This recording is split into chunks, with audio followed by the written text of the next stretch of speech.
Orange County Registered Digital.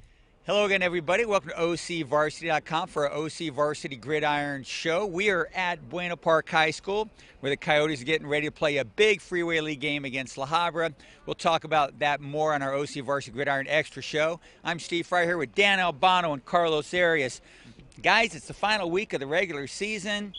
So many league championships at stake this week, playoff berths, seedings, the whole bit of business. And a league that's always fun to watch every year, year after year, with so many guys coming out of there in the NFL and college and great teams and state ranks and everything, is the Trinity League. St. John Bosco's that guy to put away. They've clinched the division championship outright. But there's a lot of other things that can happen, Dan, huh?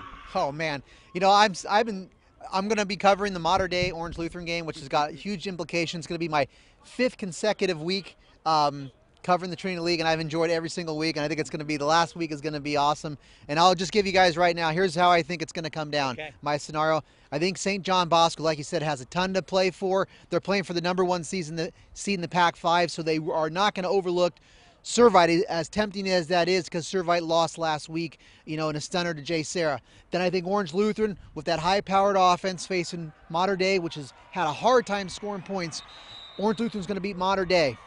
So Lancer's second in league, and then it's going to come down to, I think I got Jay Serra beating Santa Margarita. So those are the, so then it brings into that three-way tie, and Carlos can answer this. You got a three-way tie between Jay Serra at 2-3, Mater Dei at 2-3, and Servite at 2-3. Mater Dei's beating both those teams, so to me it looks like Mater Dei would be the 4th. Yeah, that's correct.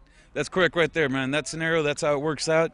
Jay Serra could be the one that mixes it up, because they could also get in there in what I'm calling the Trinity League coin flip of doom.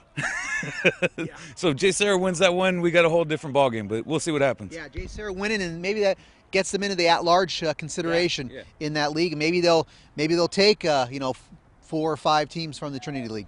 Yeah, they just might do that. The league to watch out for, if I got this right, fellas, is the Serra League, because that's pretty tight. Yeah, Serra League, if Bishop Amat finishes in 3rd, they would knock out Santa Margarita and take, the Trinity League's chances out of there. So we got to watch out for Serra League. If Bishop Amat finishes 2nd, could see 5 teams from the Trinity League. I'm moving on to the Southwest Division. We've still got, as expected, the crazy Sunset League three-way tie. We got, 3 teams at 3-1 coming into this week, Carlos? Yeah, we got 3 teams in there, Edison, Los Al, and Newport Harbor, 3-1.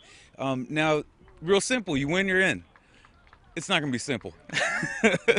never is in the Sunset League. Yeah, Fountain Valley could easily beat Los Al. Yeah. Huntington Beach could easily beat Newport Harbor. I mean, there's a lot of scenarios that could play out here, so, we'll see what goes down. I think it's a little bit settled in the Sunset League for me. Oh, okay. I think the Griffins play real well at Veterans Stadium. Yeah. They're playing for a #2 seed overall, opposite side of the bracket of La Habra, if La Habra does end up #1. So I think La Habra beats Fountain Valley. I think Newport's going to win. I think Edison's going to win. So I think that's your top 3 right there. Los Al, then it's going to be Edison. And then they'll be ahead of Newport because of their head-to-head against Newport Harbor. Newport Harbor being the 3rd out of the Sunset League. Continuing a journey down south, guys, we got a really cool setup in the Seaview League. Oh, yeah. Dana Hills and San Juan Hills, they're both 3-0 in league going in. They get to play each other. You couldn't write it up better. They're going head-to-head in the game at I think it's at San Juan Hills on Friday. Yep. Dana Hills, let's see, the last time they won a league championship, Carlos, I can't remember. It was, okay, well, last year they shared the league title, but the first time they've won an outright league championship would be 40 years ago. So, this is huge. And San Juan Hills trying to win their first ever. So, there's a lot at stake. They're both in the playoffs. That's already settled. But now we're playing for pride in the league championship. So, Dan Hill's a team I've been watching all year. Yeah.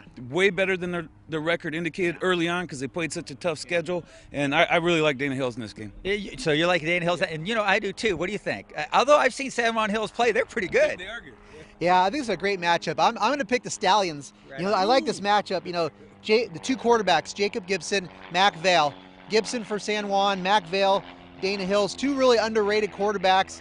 But I think, this game being at San Juan Hills, so just a couple years ago, these guys were 0-10. Yeah. And one guy I'll throw out is a, under the radar Coach of the Year candidate. You can't forget about Aaron Flowers at San Juan Hills. Really have come on strong really quickly. So I think I'm picking San Juan Hills because I think they got a little bit more offense, with Mr. Gibson there. Yeah, I agree. And what's funny is that he's been hotter than a box of matches in a forest fire and picking games, Carlos. I know. You and I are probably not going to look good here. Edison, I mean, I'm sorry. That's like my my Achilles heel. I keep picking against them. They keep winning. All right. I picked against Edison too. Because Marcus Swanigan came back and was all world last week. Against the Barons, 24-0. Well, even Dan Albano gets them wrong once in a while here at OCVarsity.com. We'd like to thank Jonathan Khamis, our expert producer and director, and we'd like to thank you for visiting us here at OCVarsity.com, where we've got you covered. Orange County Register. We are here in the service of Orange County.